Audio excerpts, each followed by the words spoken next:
everyone, and welcome to WooStream, where we're bringing Willamette to you.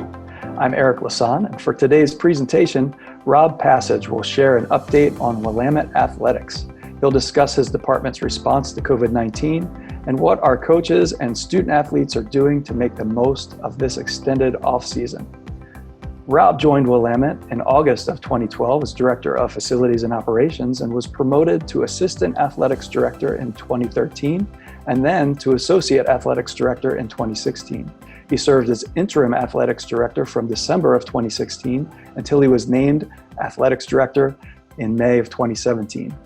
Passage previously served as the Assistant Director of Athletics for Facilities and Events, as well as the head men's basketball coach and Assistant Professor of Physical Education at Kalamazoo College in Michigan from 2002 through 2012.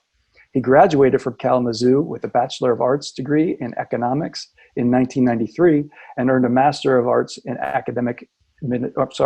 Athletic Administration from Western Michigan University in 1998. Thanks so much for joining us today, Rob. Thanks, Eric. It's a really nice introduction. I was hoping you weren't going to talk about my grad year, but you threw that out there anyways. I keep trying to further go. But it's good to be with everyone today. I said when this all started that I thought we were going to get really good with technology, and I haven't proven to be much better, but I'm going to try to share my screen here, and hopefully this is going to work, and we're going to be okay to get stuff going. So. Again, as Eric said, I'm Rob Passage, Director of Athletics here at Willamette, and just wanted to kind of update everyone on what's been happening over the last 6 months, and then again as we've returned to campus here this fall. I know it's been definitely a challenging time for everyone, and especially for those that, here in the West Coast, even as we've dealt with the fires over the past and continue to deal with the fires with the air quality over the past few weeks as well. And so. My goal today, again, is to answer questions you may have, but also give you kind of a sense of what we've been up to and what our student athletes and our teams are doing right now. And so the first place to start, I think, is with a timeline and just kind of give an idea of where we've been and where we hope to go. And so it was back on March 12th of this year where we had some difficult conversations with our spring sports and told them that we were going to postpone their competition. And then only 4 days later, things got to the point where we canceled our spring sports for many of them after only a few competitions. And that was men's and women's track and field, women's lacrosse, men's and women's tennis, men's and women's golf, baseball and softball were those sports that were impacted. And our focus quickly shifted to supporting those students as they try to finish the year academically, and then working towards what our fall would look like. And so we got to work right away, both as an institution and as a conference, and trying to figure out what our fall would be. And then, unfortunately, again, kind of as we were working through that, in July 22nd, we faced the challenge of not really thinking we had a path forward to safely compete in the contact sports. And so the conference made a decision that we would postpone fall competition in football, men's and women's soccer, and volleyball. At that time, we were hopeful that we would still be able to compete in golf and tennis and cross country, and we continued our work and tried to make that happen. We got to the fall. So a little less than a month later, and about 3 days after we were scheduled to first do this webinar, we actually postponed the rest of our fall competition. So that includes those sports that we're hoping to compete in the fall, and then also our winter sports of basketball and swimming. We postponed all athletic competition through January 1st of next year. When I talk about all the things that we can't do, and that's one of the challenges for us, actually, I think we get caught sometimes in saying, well, you can't do this and you can't do this. We want to start to focus on, so what can we do? Now, our students are back. For those students that felt comfortable returning to campus, they're back on campus. They are able to train. And right now we actually have all of our sports who are actively training in one way or the other. Although that does look different. And there's a lot of differences. And so, list a few things here, and a lot of this is based on, again, whether it's local, state, federal guidelines, NCAA guidelines in terms of best practices and protocols for staying safe in our competition. Our teams are wearing masks inside and out anytime they're on campus during all activities. It's been challenging for students, but they're adjusting, and we appreciate the fact that they are doing so many things to try to keep each other in our community safe. We're asking them to maintain 6 feet of physical distance, which means no contact. So as football's out on the football field, that practice looks a lot different now than it would normally look in September. They're grouped in smaller groups, so kind of cohorts of 4 to 6, but they're all staying distant. So my office overlooks the soccer field. We can have our whole entire soccer team on the field at the same time, but if you watch them while they're in practices, they're in groups of 4 to 6, spread out across the field, all kind of working individually in smaller groups rather than having any scrimmaging or having any contact. There's very limited sharing of equipment. And so, we do use the soccer balls, we do use volleyballs, we are using, footballs at practice. But we don't have those shared among outside of those smaller groups. And we clean them a lot during practice and then always after.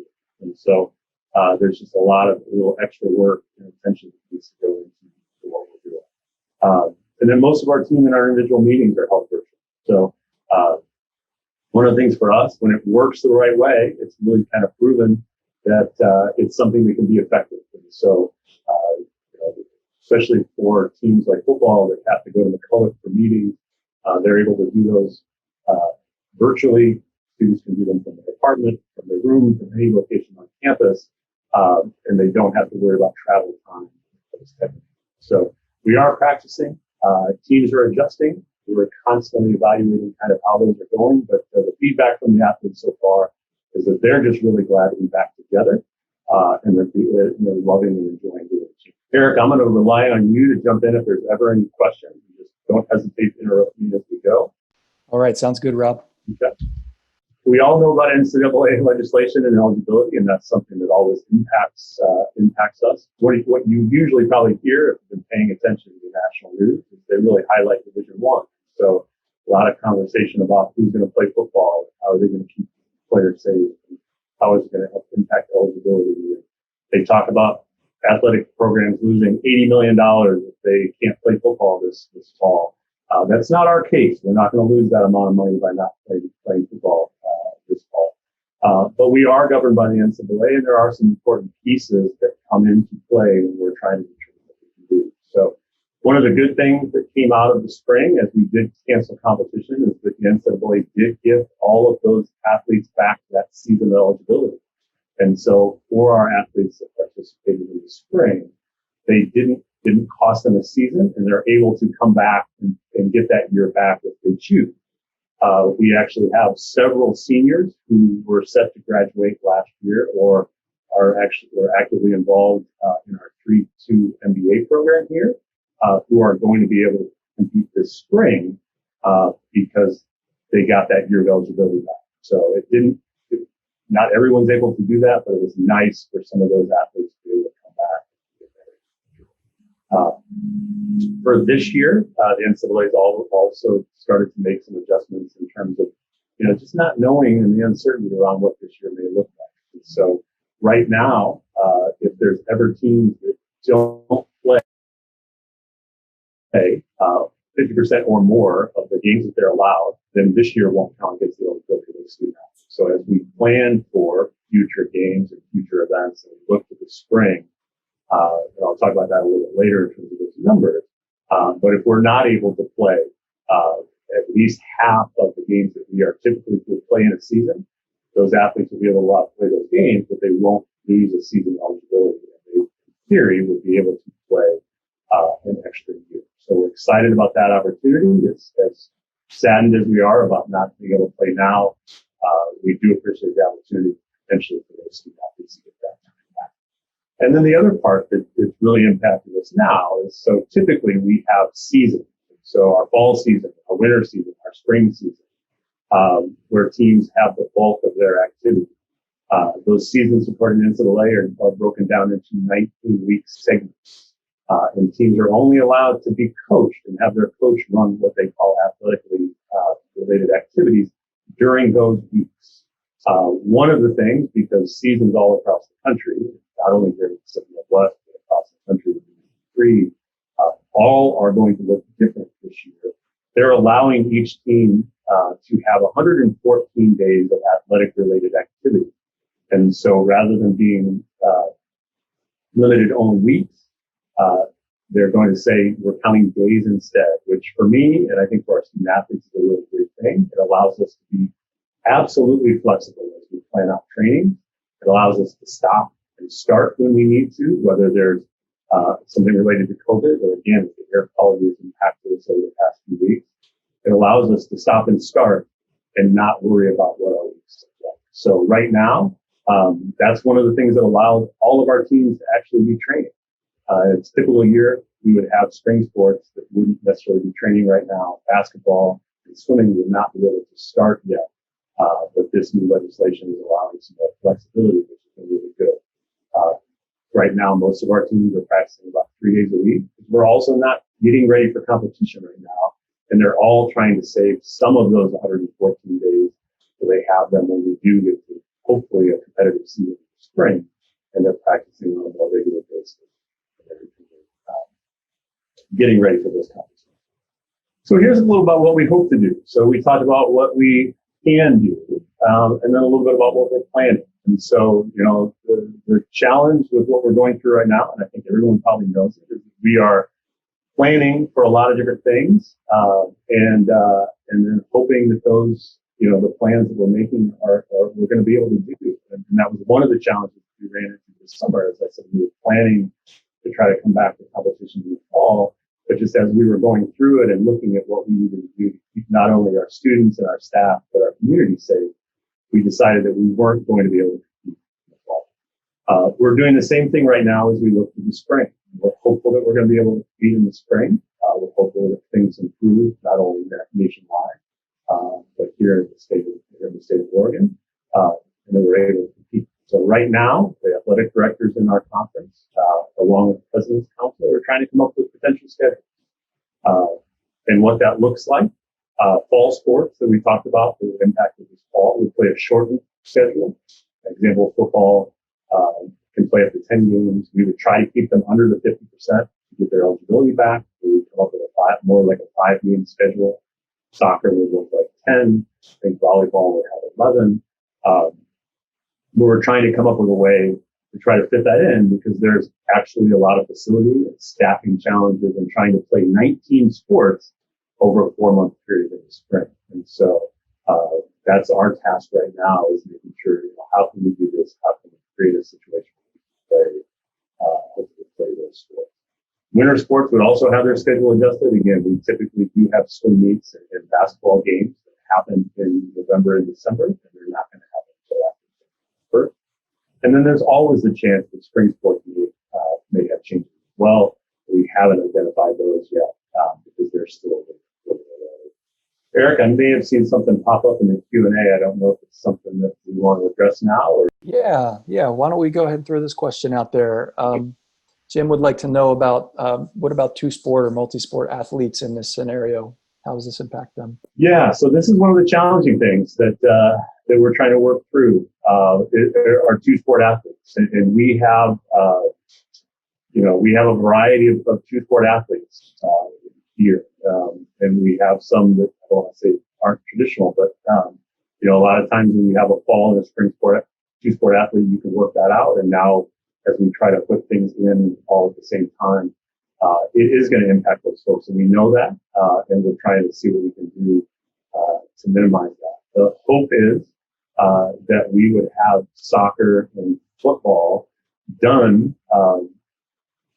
as far in advance in kind of January and February, as far in advance as we could before those spring sports would start. Now, that doesn't help for someone that would be a fall and a winter sport, two-sport athlete. It is going to impact some of those folks.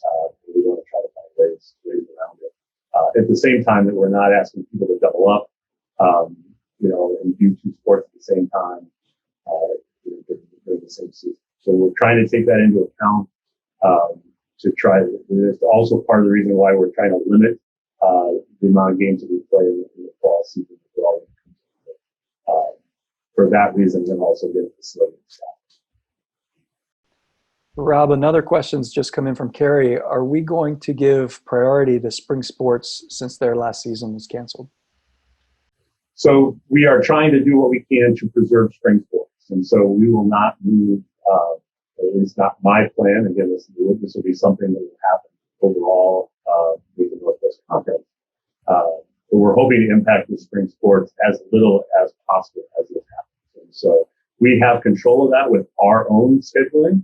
I think one of my personal concerns the most is that for our non-conference games, we don't have control of that. And so I think what we may see more quickly than anything else is we may, just like we did even last spring and this fall, we may start to lose some non-conference contests as other conferences in other parts of the country start to make adjustments to their schedule. So we're hoping the impact on our spring sports will be less.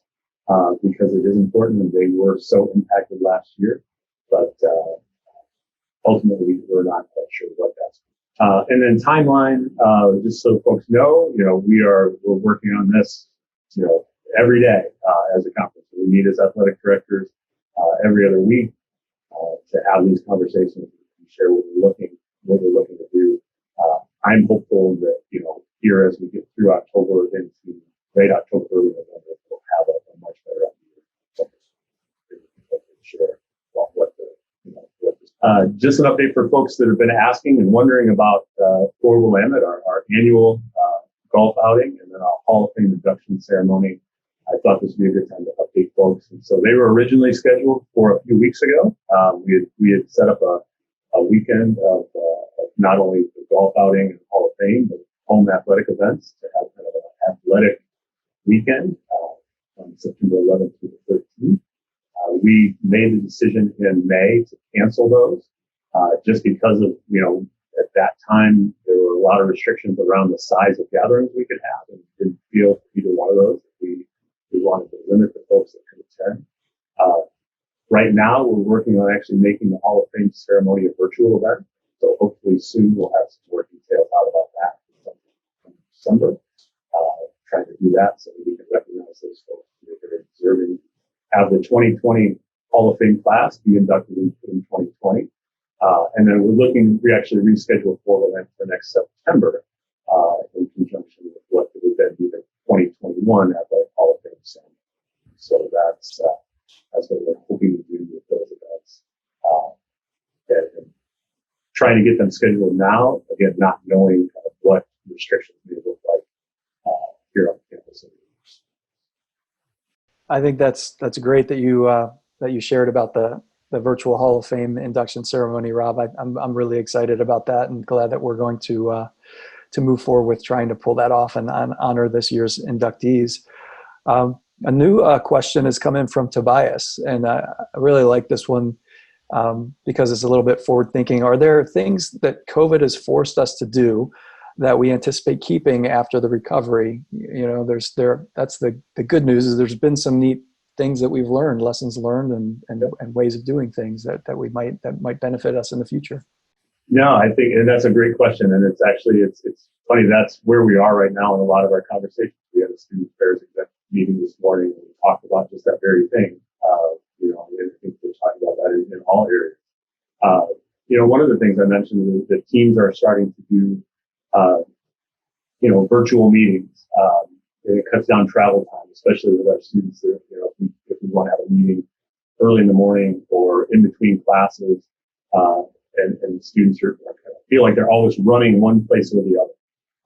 And I think that's going to stick. I think even one-on-one advising academically, I don't think you can replace the face-to-face. And you want to make sure that you're doing that. You're having those meetings in person as often as possible. But I also think, and I would say we're getting so good at technology, and then I've managed to do something with this today. But I think it's going to be something that probably sticks, and we'll do really well with. The other thing that's interesting is we've relocated some because of spacing issues, we relocated some of our fitness center equipment into Cone Fieldhouse and created a space where teams can work out. And it's gone really well. It's been a time where it gets our teams out of the general fitness center, where sometimes they may be viewed as clogging it up. And it's created a space where we reserve it for a team at a time. Right now, football is working out in 3 or 4 groups because there's also still limits to the number of people we can put in one space. But I'll be interested in see how that happens in terms of facilities if we stick with that in some capacity, whether it's in Cone or another location, because I think it's worked really well. And then that segues into something that I was going to mention next. One of the things that we've tried to do over the last few years is, as an athletic department, and our associate AD, Leslie Shevlin's been really good at this, is we've been trying to do these Monday night workshops for our student athletes, or members of the community, whether it's alumni or other members of the community or people on campus, to get in front of our students and share information with them. And sometimes it's, Matt Benjamin came last year and talked to students about how to handle debt and financial responsibility, which is really impactful for our students. We've had a nutritionist come and talk to our student athletes about just healthy eating and how to train, how to fuel their bodies, while they're training. And we've always tried to do that. We've always said, okay, well, who lives between Portland and Eugene and can get here on the, in time. And one of the things we've realized now that we've gone, virtual and online is we can do that across the country and actually across the globe. And so, I think one of the things we're really interested in doing is reaching out to alumni, and having conversations with other things that that you feel you can share with our student athletes that be really impactful for them. And we don't have to be in the same room. We can be in the same virtual. So I think we're looking to expand that and excited about those opportunities. And the other part of that is we can record it. And so if someone's not able to, we find more and more that our students are so busy that they're not able to come to some of this stuff. Then we're able to record it and we can put it on the web and they can watch it when they have time and still get the benefit. So that's a great question. And I think, we're constantly evaluating. I think there's going to be a lot of things that come out of, what we're doing that we're going to do. Rob, another question, a few questions have come in. Will the conference allow attendees of fans during sporting events? Will folks be allowed to be there as fans live and in person? Yeah, so that's a really good question. Right now, we're not sure. It's one of those things that we are going to work through. A lot of that comes down to state guidance. And we actually, late last week, got some updated guidance from the state of Oregon. And I have not had a chance to really go through the hosting events part because that's not at the forefront. We've really been dissecting the stuff they came up with as far as practicing, training, playing. But that's something we're going to have to work through. I'm hopeful that we can. Right now, if we were to host the game right now, we would not have. The other thing that we've been doing to try to combat that is Chris Savato in our office, who does a fantastic job, I think, with our webcast. He's been trying to come up with how can we bulk up the webcasts that we currently do, and then for those sports that we haven't traditionally been able to webcast, what can we do to bring those to our fans as well? And so while we may not be able to allow a live in the stadium experience for some of our sports, we are hopeful that we're going to at least be able to provide a video, live video of those events for folks. So we're still working on it. A lot of it will come down to what the state says we are allowed to do. But we're hopeful, and it also becomes that there will be limits one way or the other. But what those limits are and how that actually works will become a lot of that's. All right, thanks for that. Here's a pretty complex question for a specific sport even. For basketball, if the season does begin in January 1, what type of safety protocols would we anticipate to protect players, considering other Northwest Conference schools may have a whole different set of COVID safety protocols? And they're also wondering how travel and away games would be managed to maintain safety of all athletes, coaches, and staff. That's from Richard. Okay. No, that's a great question. It is a complex question. And quite honestly, it's one of the things that I'll try to answer it in a couple ways. And Eric, if I miss a piece of it, please don't hesitate to circle back around and catch me up. And so one of the things, in terms of how do we ensure that, we are safe competing against our other Northwest Conference schools, it's one of the reasons that we've really started to limit competition against those schools. Because we feel like, because we're meeting so often, our presidents are meeting so often, we are all committed to keeping our students safe, not only on our own campuses, but we feel that we're committed to keeping the rest of our conference safe. That we trust that people are doing the right thing.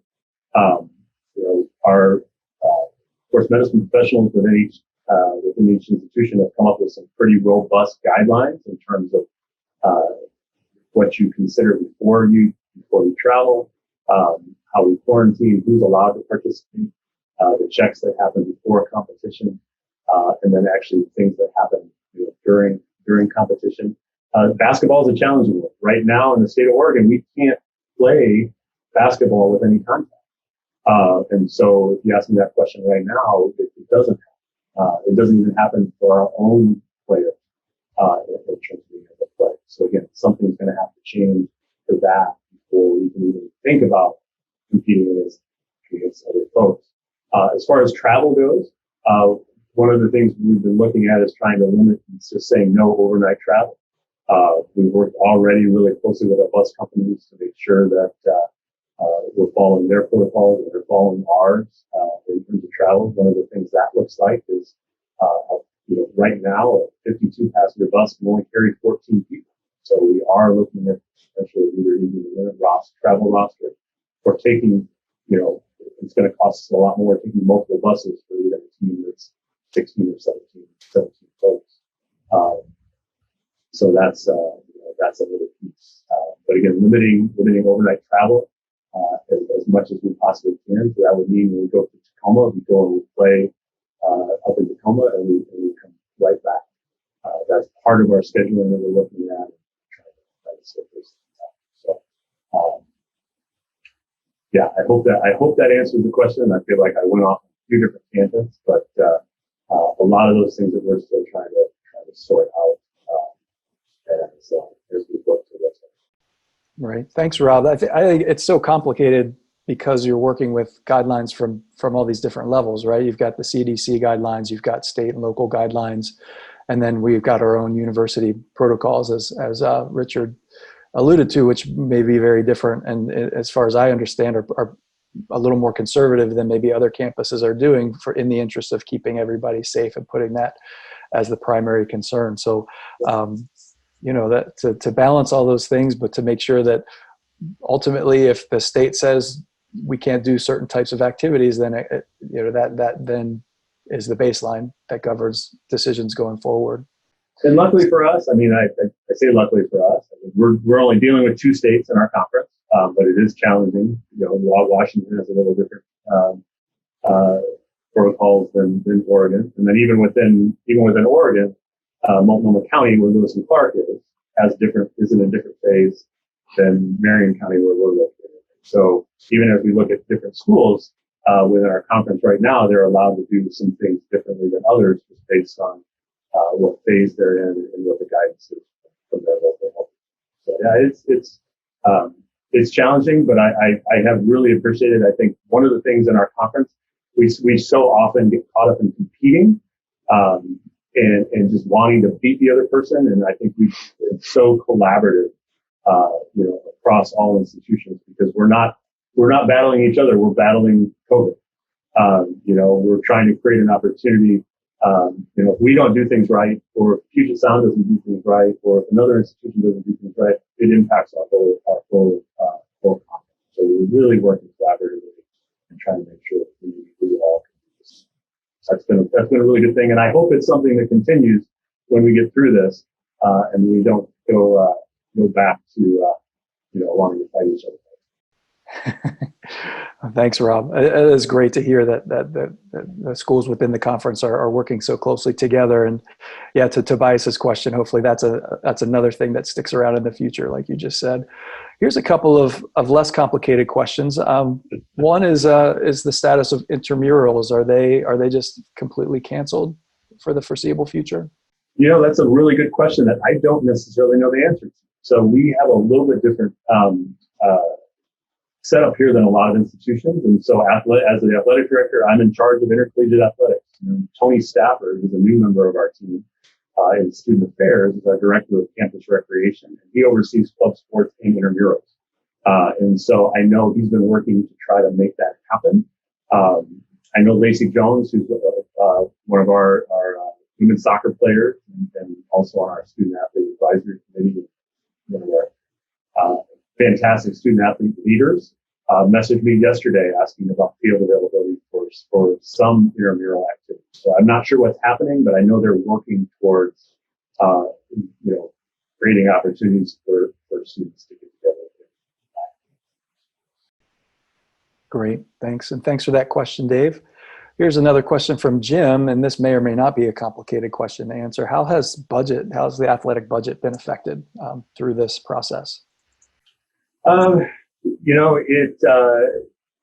think across, we don't have a budget necessarily is the best way to phrase it. And so we've kind of reevaluated what our budget needs to be, because we're not entirely sure, what this year is going to look like. And so as I say that, traditionally this time of year, coaches have a budget. They know what they have. They know what things are going to look like. Everything's a little bit on hold right now as we just try to figure out what's going to happen. So I have, in terms of it's all university money, there's the typical athletic budget money that's been earmarked for us. But we're still trying to figure out as we go through things, what we're going to need to spend our money on. And so, as I said before, we may need to take twice as many buses as we needed to take them. So, what typically was our transportation budget is going to go up, as far as that goes. Now, we're not going to play as many games as we have in the past. So there's going to be a need for officials and those type of things. That's going to go down. And so, if we're not spending the night as often or at all, we're not going to need to spend as much money on hotels, theoretically. So we've been doing a lot of exercises here in our department to say, okay, like how is this going to impact us, from a budget perspective? And we've really been on quite a bit of a hold as we try to figure out what's happening. So, the university has been very supportive. Anything that we've needed, to get to us, to get to this point, has been extremely supportive in making sure that happens. But as far as the rest of the budget, we're just we're sitting back and waiting, for a schedule to be released so that we can figure out the rest of what that's. Here's something I'm curious about, Rob, is the, kind of just the experience that you're gaining, that you're gathering. What are you hearing from coaches and what are you hearing from the student athletes themselves in terms of the experience they're having, the challenges, their own lessons learned, their own insights? It's a really good question, Eric. And I've been incredibly impressed, by, and I shouldn't be, because I knew they were outstanding individuals, both our coaches and our student athletes, before this all happened. But it's just their resiliency and their flexibility, and their ability to, try to make things work. They're supporting each other. They're supporting, other programs, and they've been fantastic. I think there are definitely frustrations as we go. We're trying to figure things out. Typically, this time of year, there's a certain rhythm that we're in terms of what's happening. That rhythm has been totally dismantled. But I think early on, folks were really excited to just be back. And then as we, continue to be here, they're really adapting quite well. And I've been very pleased with how our coaches and our staff and our student athletes handled it. And I'm guessing, I would be my guess that they thrive, and even in these challenges. How will the Pac-12's decision to move forward with fall sports, particularly football, a contact sport, occur since the state currently doesn't allow for contact sports right now, and how will that impact Willamette contact sports? So that's a really great question. It's very interesting. So the guidance that came out from the state of Oregon last week, as I said, was kind of specific to intercollegiate sports and minor league sports, minor league professional sports. And there was the very last section of it talked about the need for Oregon State to the Oregon members of the Pac-12 to submit their plan for review by the state of Oregon to allow them to move forward. And so I'm sure they're working on that.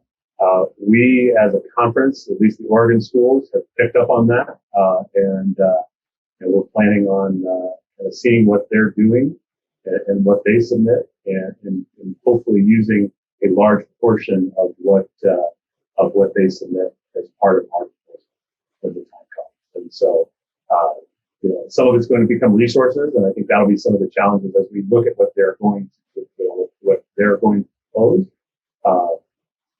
It'll be interesting to see, how that will impact us on a smaller scale.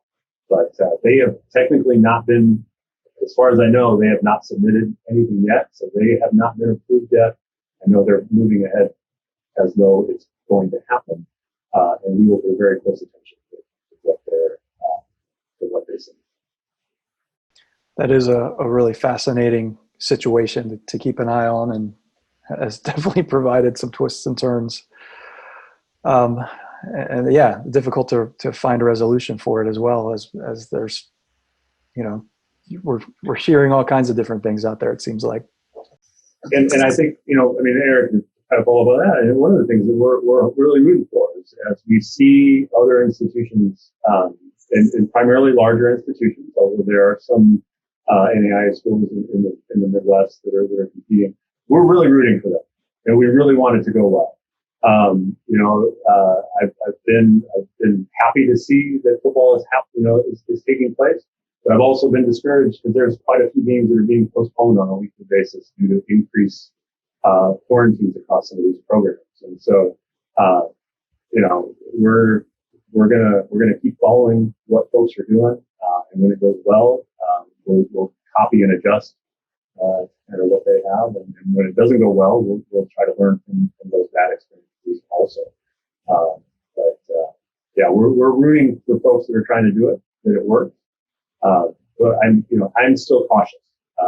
I'm still not personally sure that we should be playing football right now, or we should be playing any contact sport.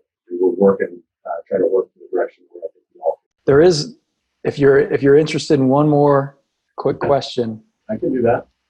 It's a fun one. What's the best thing you've read or watched since COVID started? A lot of people have caught up on things and found streaming things or found good books or good articles that maybe they otherwise wouldn't have had time to review in this new environment.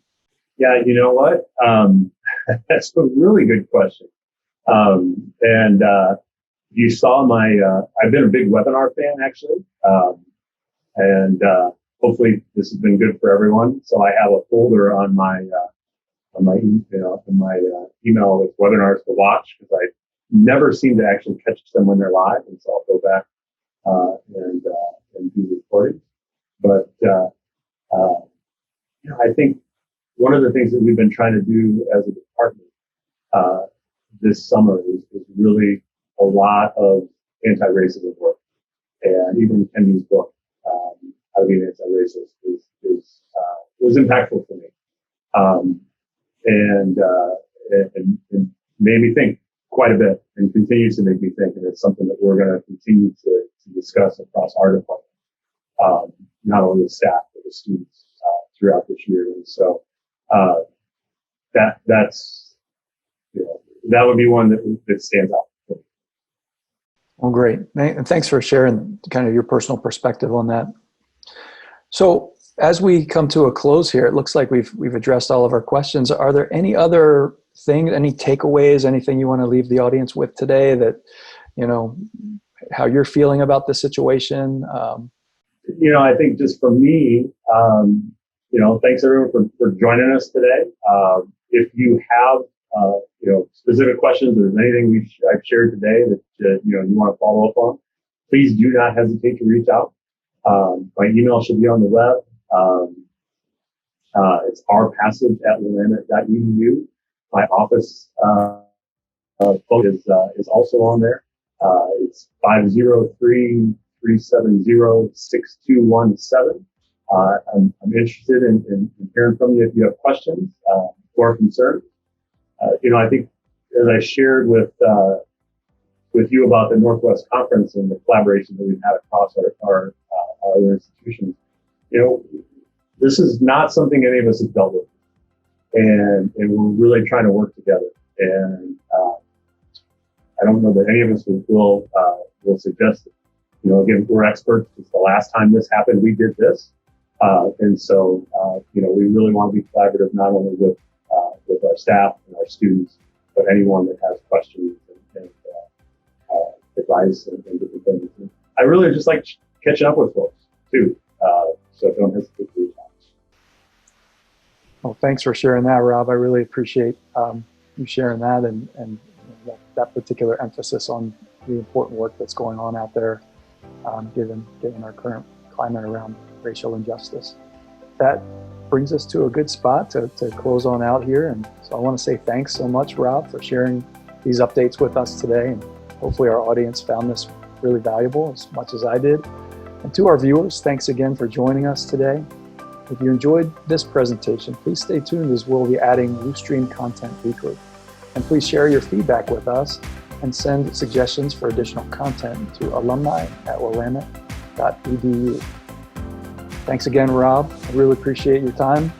And just want to say take care, everyone.